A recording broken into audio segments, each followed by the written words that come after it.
Ленская районная администрация также окажет финансовую помощь жителям некоторых районов республики, пострадавшим от паводка. Репортаж Светланы Балеевой. Оказать финансовую помощь Амгинскому и Усть-Майскому районам предложил глава Ленского района Жумарт Абельманов.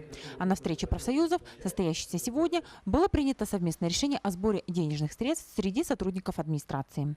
Мы, как никто, наверное, понимаем те районы, которые пострадали от весеннего паводка у нас на территории нашей республики. Коллективом администрации было принято решение сегодня оказать материальную помощь. Это будет в виде фиксированной суммы с каждого человека от 500 до 1500 рублей. Из бюджета Ленского района будет выделен 1 миллион рублей на помощь Амгинскому улусу. А те средства, что будут собраны сотрудниками администрации, пойдут на поддержку пострадавших жителей Усть-Майского района. Мы в такой ситуации были, и мы помним, как помогали нам, и мы помним вот эту вот поддержку, которую нам оказывали. Поэтому, конечно, безусловно, мы поддерживаем наших братьев, наших товарищей, наших соседей в обязательном порядке.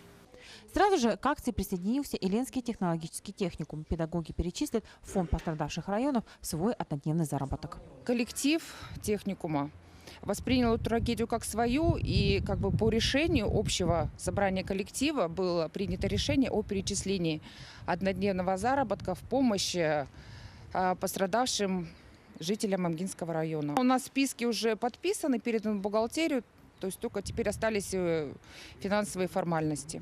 Администрация Ленского района также обратилась к предприятиям и организациям, осуществляющим деятельность на территории Ленского района, с просьбой тоже оказать финансовую помощь пострадавшим от наводнения жителям республики. Банковские реквизиты для перечисления средств можно найти на сайте администрации Ленского района.